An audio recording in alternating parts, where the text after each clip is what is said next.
विद्यार्थियों नमस्कार। इस वीडियो लेक्चर के माध्यम से हम डिस्कस करने वाले द्वितीय वर्ष यानी कि सेकेंड ईयर के फाउंडेशन कोर्स के पेपर के सॉल्यूशन के बारे में। विद्यार्थियों यह पेपर दिनांक 9 अप्रैल 2026 को सम्राट विक्रमादित्य विश्वविद्यालय उज्जैन के अंतर्गत आने वाले कॉलेजों में हुआ है।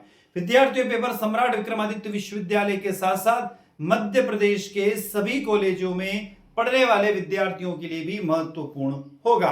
विद्यार्थियों ये जो पेपर है बीए सेकंड ईयर का पेपर है, एग्जामिनेशन ईयर 2026 फाउंडेशन कोर्स का पेपर है। इसमें पार्ट ए में बात करेंगे जो दिया हुआ एंटरप्रेन्योरशिप डेवलपमेंट, और पार्ट बी में देखेंगे वुमेन एम्पावरमेंट। अर्थात हम टोटल यहां पर 100 प्रश्नों के सॉल्यूशन को देखने वाले, सॉल्व करने वाले हैं। तो विद्यार्थियों देर ना करते हुए इस पेपर के सॉल्यूशन की ओर चल रहे हैं। तो पहला प्रश्न आप देखेंगे, निम्नलिखित में से कौन सा गुण उद्यमिता के अंतर्गत नहीं आता है। तो पहले का करंट आंसर, पहले का अच्छा सा आंसर हो जाएगा आपका बी ऑप्शन। बी ऑप्शन हो जाएगा युद्ध कौशल की योग्यता, युद्ध कौशल की योग्यता। दूसरा, उद्यमिता के माध्यम से व्यक्ति बनता है। तो उद्यमिता के माध्यम से व्यक्ति क्या बनता है, तो महत्वाकांक्षी बनता है। क्या बनता है, महत्वाकांक्षी बन जाता है। तीसरा, भारतीय उद्योगों के संबंध में उद्यमिता का क्या रिलेशन है, तो ये आवश्यक होती है। क्या होती है, आवश्यक होती है। प्रश्न क्रमांक 4, उद्यमिता की विशेषता है। तो उद्यमिता की विशेषता क्या होना चाहिए, तो इसकी होना चाहिए यहां पर आपका सी ऑप्शन करेक्ट हो जाएगा। सी ऑप्शन करेक्ट है, जोखिम उठाने की क्षमता और नव प्रवर्तन की योग्यता उसके अंदर होना चाहिए। पांचवा प्रश्न, उद्यमिता का महत्व। उद्यमिता का महत्व आपसे पूछा तो डी ऑप्शन करेक्ट हो जाएगा, उपयुक्त सभी। संतुलित आर्थिक विकास, तीव्र परिवर्तन एवं नवकरण और साधनों का सर्वोत्तम उपयोग, अर्थात डी ऑप्शन आपका करेक्ट हो जाएगा। छठा प्रश्न, टीवी राव एवं बीएस वेंकटराव की विचारधारा का संबंध है। किससे संबंध है, तो छठे का डी आंसर हो जाएगा, एकीकृत मॉडल से संबंधित है। किससे, एकीकृत मॉडल से। सातवां, वेंकट राव ने उद्यमिता विकास की जो अवस्थाएं बनाई है उनमें है कौन सी अवस्थाएं, तो यहां पर 4 अवस्थाएं दे रखी है। तो सातवें का डी ऑप्शन हो जाएगा सभी। उत्प्रेरणा, पहचान, विकास एवं संवर्धन। आठवां प्रश्न है, व्यवहारिक दृष्टिकोण विचार है। व्यवहारिक दृष्टिकोण विचार है, किसका विचार है, तो आठवें का करेक्ट आंसर आपका सी ऑप्शन हो जाएगा, ये आधुनिक विचार है। क्या विचार है, आधुनिक विचार है। नौवां प्रश्न, निम्न औद्योगिक विकास दर उद्यमिता में क्या होती है, तो निम्न औद्योगिक दर विकास दर उद्यमिता के विकास में रुकावट होती है। क्या होती है, रुकावट होती है। 10वां प्रश्न, डेविड रिकॉर्ड विचारों के व्यक्ति है। डेविड रिकॉर्ड विचारों के व्यक्ति है, तो कैसे विचारों के व्यक्ति है, तो यहां पर हो जाएगा पुराने विचारों के व्यक्ति है। किसके, पुराने विचारों के व्यक्ति है। प्रश्न क्रमांक 11, नव प्रवर्तन की योग्यता के आधार पर उद्यमी कितने प्रकार का होता है, तो नव प्रवर्तन योग्यता के आधार पर उद्यमी 4 प्रकार का होता है। कितने, 4 प्रकार का। एक अच्छे उद्यमी के व्यवसाय में पाने की प्रबल चाह होती है, तो कौन सी होती है, तो ध्यान रखना इन चारों में से क्या होना चाहिए, उच्च उपलब्धि। 12 का क्या हो जाएगा, डी ऑप्शन हो जाएगा, उच्च उपलब्धि। 13वां प्रश्न, उद्यमी उद्योग का कप्तान होता है। बहुत बढ़िया सी लाइन है, बहुत बढ़िया सी लाइन है। उद्यमी उद्योग का कप्तान होता है, यह स्टेटमेंट, यह कथन किसका है, तो 13 का बी ऑप्शन हो जाएगा, यह कथन मार्शल का है। किसका है, मार्शल का है। वैसे इस प्रश्न को एक बार आप चेक कर लेना है, कुछ जगह पीएफ ढक्कर भी लिखा, पीटर एफ ढक्कर भी लिखा हुआ है, पर यह स्टेटमेंट मार्शल का है। 14 प्रश्न, उद्यमी का गुण है। उद्यमी का गुण क्या है, तो डी ऑप्शन हो जाएगा, नवाचार भी है, सकारात्मकता भी है, नेतृत्व भी है, तो डी ऑप्शन हो जाएगा, उपयुक्त सभी। 15वां प्रश्न, लक्ष्य निर्धारण व लक्ष्य प्राप्ति में सहायक होते हैं।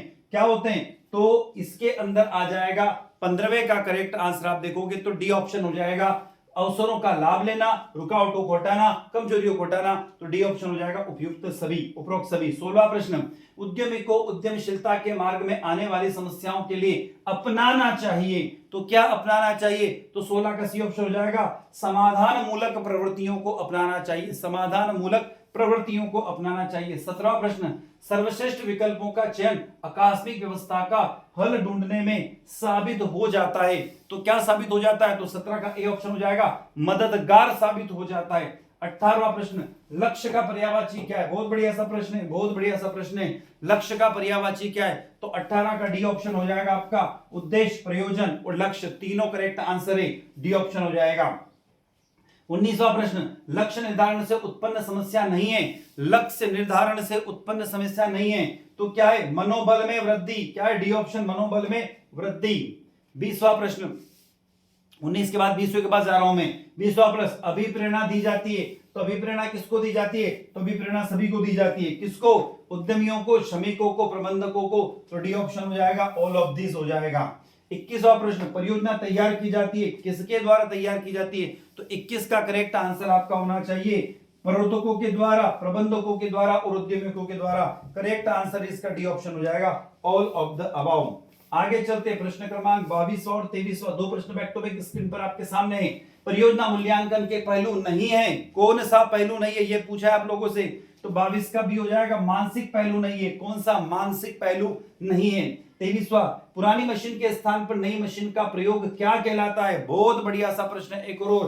तो 23 का भी प्रतिस्थापन परियोजना कहलाता है। क्या कहलाता है, प्रतिस्थापन परियोजना कहलाता है। आगे चलते 24वां प्रश्न, सुपर बाजार कार्य करता है, सुपर बाजार कार्य करता है तो 24वें का करेक्ट आंसर आपका हो जाएगा उपयोग के क्षेत्र में। सी ऑप्शन करेक्ट है, उपयोग के क्षेत्र में। 25वां प्रश्न, साझेदारी में अल्पमत, साझेदारी में अल्पमत का हित होता है, कैसा हित होता है, तो 25 का करेक्ट आंसर आपका बी ऑप्शन हो जाएगा, असुरक्षित। क्या हो जाएगा, असुरक्षित हो जाएगा। 26वां प्रश्न, सामग्री की आवश्यकता, 26वां प्रश्न, सामग्री की आवश्यकता के निर्धारण के बाद किया जाता है तो क्या किया जाता है, तो 26 का बी ऑप्शन हो जाएगा यहाँ पर, आदेश निर्गमन किया जाता है, आदेश निर्गमन किया जाता है। 27वां, किसी उत्पाद के गुण को निश्चित करने वाले कारक क्या होते हैं, तो 27 का करेक्ट आंसर आपका डी ऑप्शन हो जाएगा, डिजाइन, आकार, सामग्री, उपयुक्त सभी। तो डी ऑप्शन करेक्ट है, उपयुक्त सभी। तो हम देख चुके हैं कौन सा प्रश्न चल रहा है आपका, 27वां प्रश्न चल रहा है। अगले प्रश्न की तरफ मैं वापस आपको ले चलता हूं। 28वां प्रश्न, वित्तीय प्रबंधन के कार्य हैं, बहुत बढ़िया सा प्रश्न है करोड़। वित्तीय प्रबंधन के क्या कार्य, तो 28 का डी ऑप्शन हो जाएगा आपका, सतत प्रशासनिक कार्य, पूंजी संरचना का निर्माण, कार्य निष्पादन, डी ऑप्शन उपयुक्त सभी। 29वां, जिला उद्योग केंद्र का कार्य है, अरे बढ़िया भैया क्या कार्य है, सब लोग जानते हो आप लोग, छोटे उद्योगों का पंजीयन करना। क्या है, छोटे उद्योगों का पंजीयन करना। 30वां, जिला उद्योग केंद्र महाप्रबंधन के नियंत्रण में कितने क्रियात्मक प्रबंधक होते हैं, तो 30 का सी ऑप्शन हो जाएगा, 7 होते हैं। कितने, 7 होते हैं। मध्य प्रदेश वित्त निगम का मुख्यालय निम्न में से किस शहर में स्थित है, जीके का प्रश्न है, इंदौर में स्थित है। कहां पर, इंदौर में स्थित है। 32वां, अनुसूचित बैंक साधारण निम्न में से कौन सी बैंक को कहा जाता है, अभी यह अनुसूचित बैंक का नाम क्या है, तो उसका अर्थ हो जाएगा राष्ट्रीयकृत बैंक। क्या हो जाएगा, राष्ट्रीयकृत बैंक। 32 का सी ऑप्शन हो जाएगा। 33वां, निम्नलिखित में से कौन सी संस्था उद्यमी को प्रशिक्षण देती है, तो उद्यमिता विकास केंद्र, उद्यमिता विकास केंद्र। 33 का सी ऑप्शन हो जाएगा। 34वां, महिला फोटोकॉपियर योजना के तहत कितनी मार्जिन मनी निगम द्वारा सहायता स्वरूप दी जाती है, तो 34 का करेक्ट आंसर क्या होगा, बताएंगे आप लोग, बताइए भैया। बी 10%, कितना, 10%। 35वां, समर्थ योजना में महिलाओं को किस प्रकार की सहायता दी जाती है, बहुत बढ़िया सा एक और प्रश्न। तो 35 का सी ऑप्शन हो जाएगा आपका, महिलाओं के जीवन यापन हेतु विभिन्न प्रशिक्षण देकर आत्मनिर्भर बनाना। सी ऑप्शन है।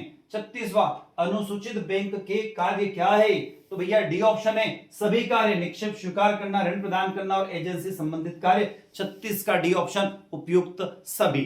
37वां, ब्याज अनुदान किन क्षेत्रों में स्थापित किया जाता है, तो पिछड़े क्षेत्रों में स्थापित किया जाता है। कौन से पिछड़े क्षेत्रों में। 38वां, उत्तरदायित्व मान्यता एवं कार्य संस्कृति प्रकार है, किसका प्रकार है भैया, तो आप जानते हो अच्छे से, 38 का भी ऑप्शन अवित्तीय का प्रकार है, अवित्तीय का प्रकार है।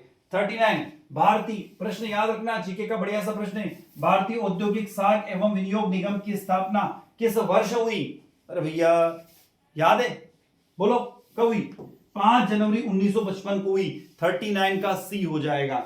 40वां, चल संपत्तियों का योग ही व्यवसाय की कार्यशील पूंजी है, यह कथन जेएस मिल का कथन है।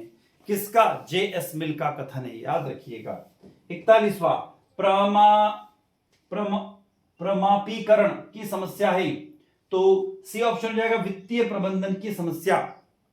41 का, एक मिनट, डी ऑप्शन है उपयुक्त सभी, इसके अंदर सभी करेक्ट है। 41 का डी हो जाएगा, ध्यान रखना। 41 का डी। 42 उद्यम का पंजीयन कराने से लाभ होता है।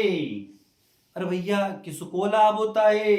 तो सभी को, उद्यमी को, उद्यमिता को और सरकार को। डी ऑप्शन सभी को। 43वां निम्नांकित में से कौन सा कार्यशील पूंजी का आंतरिक स्रोत नहीं है? नहीं है पूछा उसने, नहीं है, याद रखना, है और नहीं में कंफ्यूज होता है व्यक्ति। तो ऋण पत्र 43 का सी ऑप्शन हो जाएगा आपका ऋण पत्र। 44 व्यावसायिक संगठनों के किस प्रारूप में निर्णय लेने की स्वतंत्रता होती है? तो एकांकी व्यापार, मतलब भैया मैं खुद, मेरी दुकान है तो मैं निर्णय लेने के लिए स्वतंत्र हूं। तो करेक्ट आंसर 44 का ए हो जाएगा। 45वां वित्तीय प्रबंधन की समस्या है। क्या है? वित्तीय प्रबंधन की समस्या। यह लग तो मुझे यही रहा है, अब देख लीजिए आप अपने हिसाब से। 45 का सी हो जाएगा वित्त की कमी। 46 मोतियों के आभूषण और बैग आदि बनाने के लिए प्रसिद्ध है। और क्या प्रश्न दिया, मान गए इसको भी। कॉपी तो पेपर जिन्हें सेट किया, बड़ा अच्छा सा प्रश्न है। तो डबकरा, क्या डबकरा। आगे चलते हैं। प्लास्टिक उद्योग के क्षेत्र में प्रसिद्ध है महिला उद्यमी। पहचानो कौन है? नया प्रश्न है। Shrimati Swati Bhatia. B option correct है, श्रीमती स्वाति भाटिया। 47 का बी। 48 आशा दीदी का असली नाम क्या है? 48 तो श्रीमती भारती बड़ोड़कर, श्रीमती भारती बड़ोड़कर हो जाएगा 48 का डी। 49 बैंक किस खाते में जमा धन पर ब्याज नहीं देता है? अरे भैया चालू खाता, करंट अकाउंट पे कभी भी ब्याज नहीं मिलता है। 50वां सबसे पहले एंजल इन्वेस्टर्स के साथ की जाती है। तो 50 का बी ऑप्शन करेक्ट है आपका, पिच मीटिंग। क्या की जाती है? Pitch meeting. तो विद्यार्थियों 50 प्रश्नों के सॉल्यूशन हमने देखे। पार्ट ए एंटरप्रेन्योरशिप डेवलपमेंट यानी उद्यमिता विकास के। पार्ट बी के पास मैं आ जा रहा हूं जिसका नाम है वुमन एम्पावरमेंट यानी महिला सशक्तिकरण। और पहला प्रश्न यहां पर दिख रहा, राष्ट्रीय महिला उत्थान नीति कब बनाई गई? तो इसका आंसर तो आपको याद होना चाहिए। कब बनाई गई? आपको अच्छे से याद है, 2001। महिला सशक्तिकरण वर्ष कब मनाया जाता है? महिला सशक्तिकरण दिवस कब मनाया जाता है? यह प्रश्न है, थोड़ा सा घुमा के पूछ लिया। शक्तिकरण वर्ष कब मनाया जाता? वर्ष कब मनाया? महिला सशक्तिकरण वर्ष कब मनाया जाता है? In which month woman empowerment year is celebrated? महिला सशक्तिकरण दिवस कब मनाया जाता है? इंग्लिश में ही आ रहा है। 20 मार्च है क्या? 8 मार्च को तो महिला दिवस है शायद। 20 मार्च है करेक्ट आंसर। 52 का डी कर लीजिएगा। 52 का डी। किसके नाटकों में पर्दा प्रथा का उल्लेख मिलता है? किसके नाटक में पर्दा प्रथा का उल्लेख मिलता है? तो भास करेक्ट आंसर, भास बी ऑप्शन। घरेलू हिंसा अधिनियम 2005 कब प्रभाव में आया? 54वां प्रश्न। तो यह आया 26 अक्टूबर 2006 को। कब आया? अब आया। भारतीय कानून में महिलाओं को कितने अधिकार दिए गए हैं? 1 2 3 4 5 6 7 8 कुछ है ना, 11 अधिकार दिए। याद है ना आप लोग? 11 अधिकार है। ऋग्वेद में किसकी कथा मिलती है? आया, क्या प्रश्न है, बहुत बढ़िया सा प्रश्न, मस्त प्रश्न, अच्छा सा प्रश्न, नॉलेजेबल क्वेश्चन है। तो 56 का भी हो जाएगा। इंद्र और इंद्राणी की कथा मिलती है। ध्यान रखिएगा। महिला सशक्तिकरण के आयाम क्या है? तो सामाजिक, आर्थिक, शैक्षिक सभी आयाम है, ध्यान रखिएगा। 58वां महिला सशक्तिकरण का अर्थ क्या है? तो समाज में महिलाओं का आर्थिक विकास, सामाजिक विकास, व्यक्तिगत विकास। क्या हो जाएगा? डी ऑप्शन उपयुक्त सभी। 59 महिला सशक्तिकरण का तात्पर्य पुरुषों के बराबर क्या है? 59 का करेक्ट आंसर बताओ। उपरोक्त सभी के निर्णय लेने का अधिकार, मानसिक, सामाजिक और आर्थिक, उपरोक्त सभी में निर्णय लेने का अधिकार। डी ऑप्शन करेक्ट हो जाएगा 59 का डी। 60वां प्रश्न, बहुत बढ़िया सा प्रश्न, 61वां भी अच्छा सा प्रश्न है। बाल विवाह को चिन्हित करने वाला प्रश्न है। गोरा देवी का विवाह किस आयु में हुआ था? क्योंकि उस दौरान बाल विवाह को अपराध नहीं माना जाता था जब गोरा देवी का जन्म हुआ था। वो जो पीरियड था उसकी बात कर रहा हूं मैं। तो हमारा जो 60वां प्रश्न है उसका करेक्ट आंसर 12 वर्ष हो जाएगा। उत्तराखंड से संबंध है इनका, आपको अच्छे से याद होगा। पेड़ पौधे बचाओ जो आंदोलन आप लोगों ने पढ़ा उसमें सुरक्षा के जनक किसे कहा जाता है? तो डॉक्टर इला भट्ट को कहा जाता है। किसको? The founder of safety. English में प्रश्न पढ़ लीजिए कभी कभी, कभी कभी क्या होता है कि हिंदी में प्रश्न समझ में नहीं आता है, तो इंग्लिश में the founder of safety, safety जो संस्था है उसकी फाउंडर डॉक्टर इला भट्ट है। 62 और 63 दो प्रश्न मेरी स्क्रीन पर दिख रहे हैं। सुकन्या समृद्धि योजना कब आरंभ की गई? 62वां प्रश्न याद है सब लोगों को? बता दो। 2015। अनैतिक व्यापार रोकथाम अधिनियम यानी सीता SRTA पारित किया गया, कौन से वर्ष पारित किया गया? तो 63 का सी 1956 को पारित किया गया। कब? 1956 को। 63 का सी। 64वां मेरी कौम का पद्म विभूषण, अरे मेरी कौम को पद्म भूषण, मिस्टेक है थोड़ा सा ना, मेरी कौम को पद्म भूषण पुरस्कार कब मिला? तो 64 का करेक्ट आंसर आपका हो जाएगा ए ऑप्शन 2020 में। जबलपुर स्थित संग्रहालय का नाम किसके नाम पर रखा गया? अरे भैया अच्छा सा प्रश्न है। 65 का correct answer A option Rani Durgavati के नाम पर, क्योंकि जबलपुर के अंदर जो यूनिवर्सिटी है वो भी रानी दुर्गावती के नाम पर उनका नाम है, रानी दुर्गावती के नाम पर ही जबलपुर यूनिवर्सिटी का नाम है। 66वां प्रश्न सावित्रीबाई फुले का जन्म किस राज्य में हुआ? आप लोग जानते हो महाराष्ट्र में हुआ। कहां पर हुआ? महाराष्ट्र में। 16 का सी।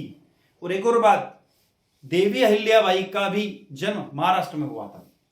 सिंधु ताई सपकाल के कितने बच्चों को गोद लिया गया था? तो 67 का डी ऑप्शन हो जाएगा 1042 1042। 68 किस शहर के हवाई अड्डे का नाम देवी अहिल्याबाई होलकर हवाई अड्डे के नाम पे रखा गया? तो डेफिनेटली उनका नाम क्या होगा? इंदौर शहर है वो, क्योंकि वो होलकर साम्राज्य की महारानी रही हैं और इंदौर की भी महारानी रही है। बाद में उन्होंने महेश्वर को अपना राज्य मतलब अपनी राजधानी में कन्वर्ट कर लिया था। तो देवी अहिल्याबाई होलकर जो एयरपोर्ट है वो इंदौर में स्थित है। इनमें से कौन महिला सशक्तिकरण की समस्या है पूछा? तो डी ऑप्शन उपरोक्त सभी, घरेलू हिंसा भी है, बाल विवाह भी है, लिंग भेदभाव भी सभी है। 70वां किस राज्य में 50% महिलाएं पंचायत की मुखिया है? डेफिनेटली मध्य प्रदेश में। मध्य प्रदेश में ग्राम पंचायतों में 50% महिलाओं को रिजर्वेशन दिया गया है। 70 का आपका करेक्ट आंसर क्या हो जाएगा? मध्य प्रदेश। ये बिहार है। चलो इसका आंसर मैं आप लोगों के ऊपर छोड़ता हूं। भारत में महिलाओं के प्रति, बिहार भी है शायद, बिहार में भी जहां तक मुझे आइडिया 50% है शायद, कंफर्म कर लेना आप लोग। 71वां एक बार कंफर्म करके आंसर चेक कर लीजिएगा और कमेंट बॉक्स में कमेंट कर बताइएगा कि 70वें प्रश्न का आंसर क्या होना चाहिए। 71वां भारत में महिलाओं के प्रति सभी भेदभाव समाप्त करने का विचार किस वर्ष आया? तो 71 का ए ऑप्शन हो जाएगा 1993 में आया। 72वां घरेलू हिंसा के दायरे में शामिल है, क्या शामिल है? तो 72 का डी ऑप्शन हो जाएगा उक्त सभी, स्वास्थ्य का संकट, सुरक्षा का संकट, आर्थिक क्षति आदि। 73 घरेलू हिंसा में महिलाओं का संरक्षण अधिनियम कब लागू हुआ? तो 73 का करेक्ट आंसर आपका हो जाएगा सी ऑप्शन 18 नवंबर 2004 को। भारतीय तलाक संशोधन अधिनियम कब से प्रभावी हुआ? तो 74 का ए ऑप्शन है 3 अक्टूबर 2001 को। भारत के संविधान में प्रथम संशोधन कब किया गया?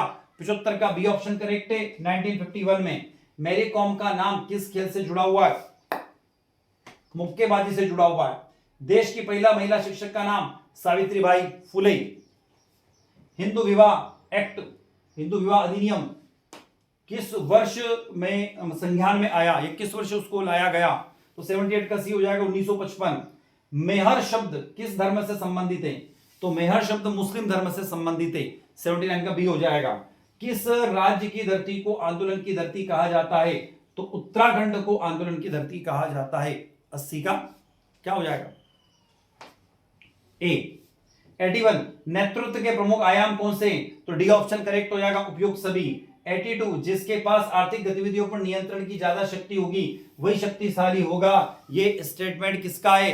तो ये स्टेटमेंट कार्ल मार्क्स का स्टेटमेंट है, कार्ल मार्क्स का स्टेटमेंट है। अगला, सूत्रकाल में स्त्रियों की दशा कैसी रही होगी? तो 83 का करेक्ट आंसर आपका हो जाएगा बी ऑप्शन, पतन। पतन पतन वाली रही है, पतन पतन उन्मूलन है ना, पतन उन्मुख हो जाएगा, बी ऑप्शन करेक्ट है। सहभागिता को मजबूत करने के लिए घटक है, तो 84 का करेक्ट आंसर हो जाएगा, सहभागिता वाला मामला है, तो 84 का करेक्ट आंसर आपका सी ऑप्शन हो जाएगा। 4, पांचवी पंचवर्षीय योजना किस वर्ष लागू की गई है, तो इसका आंसर भी आप लोगों को याद होगा 1974 से 1978, 74 से 78 के बीच में, ए ऑप्शन करेक्ट है। 86 सहभागिता की एक आधार प्रक्रिया है, तो क्या प्रक्रिया है, तो 86 का करेक्ट आंसर ए ऑप्शन हो जाएगा, समूह। आईपीयू की रिपोर्ट 2015 के मुताबिक महिला जनप्रतिनिधियों के संदर्भ में वैश्विक स्तर पर भारत का कौन सा स्थान रहा है, तो 87 का बी ऑप्शन हो जाएगा, 103वां स्थान रहा है। 88 घरेलू हिंसा में स्त्री का संरक्षण अधिनियम 2005 में कुल कितने अध्याय और धाराएं को इंक्लूड किया गया है, तो 88 का सी हो जाएगा, 5 अध्याय और 37 धाराएं। घरेलू हिंसा के अंतर्गत किस प्रकार का दुर्व्यवहार आता है, तो 89 का करेक्ट आंसर आपका डी ऑप्शन हो जाएगा, उक्त सभी, लैंगिक, शारीरिक, मौखिक और भावनात्मक। 90वां प्रश्न, टेसी थॉमस कौन है, तो एक प्रक्षेपास्त्र वैज्ञानिक, मिसाइल साइंटिस्ट। 90 का ए ऑप्शन करेक्ट है, ध्यान रखना। 91 स्त्रियों को 64 कलाओं में दक्ष होना चाहिए, यह स्टेटमेंट किसका है, तो वात्स्यायन का स्टेटमेंट है, वात्स्यायन का स्टेटमेंट है। अगला, जहांगीर की पत्नी नूरजहां के राजशाही शक्ति का प्रभावशाली ढंग से प्रयोग किया, तो नूरजहां हो जाएगा।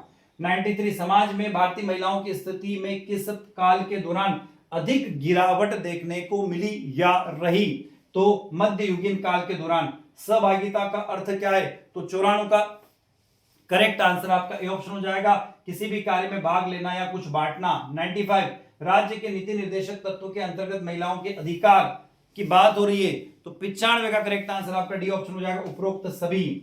96 महिलाओं के सशक्तिकरण आंदोलन किस शताब्दी के आखिरी दशक का एक महत्वपूर्ण राजनीतिक तथा सामाजिक विज्ञान कहा जा सकता है, तो 96 का सी ऑप्शन है, 19वीं शताब्दी। रानी अहिल्याबाई किस राज्य की राजधानी रही है, तो होलकर साम्राज्य की राजधानी रही है। एनसीडब्ल्यू का पूर्ण रूप क्या है, फुल नेम ऑफ एनसीडब्ल्यू, तो ये सब आप लोग परिचित हो, महिलाओं के लिए राष्ट्रीय आयोग, national commission for women, C option correct है। 99 राष्ट्रीय महिला आयोग की प्रथम अध्यक्ष जयंती पटनायक रही है। और 100 और आखिरी प्रश्न है, विद्यार्थियों हमारे द्वारा कोशिश की गई कि सभी प्रश्नों के सही और सटीक उत्तर आप तक पहुंचे, पर कभी कभी जब हम प्रश्नों के उत्तर आप तक लाते हैं तो उसमें मिसमैच होने की संभावनाएं बनी रहती है, फिर भी हमें कह सकते हैं यहां पर प्रश्नों के उत्तर लगभग 95 to 99% एग्जैक्ट है, करेक्ट है, सही है। 100वें प्रश्न का आंसर है ज्योतिराव फुले, ध्यान रखना, ज्योतिबा फुले भी हो सकते, गुलमगिरी नामक पुस्तक के लेखक ज्योतिराव फुले इसमें दिया हुआ है, तो 100 का ए ऑप्शन करेक्ट हो जाएगा। तो विद्यार्थियों, हम आपसे इस वीडियो के माध्यम से विदा ले रहे हैं, नए वीडियो के साथ पुनः आपसे मुलाकात होगी, तब तक आप हमारे साथ बने रहिए। वीडियो लेक्चर अच्छा लगता है तो लाइक कीजिएगा, आपके क्लासमेट तक वीडियो को शेयर कीजिए, कमेंट बॉक्स में कमेंट जरूर दीजिएगा और चैनल को सब्सक्राइब अवश्य कीजिए, जिससे हमें एक मोटिवेशन मिलता है और हम आपके साथ बने रहे। विद्यार्थियों, शिक्षा, जय हिंद, जय भारत।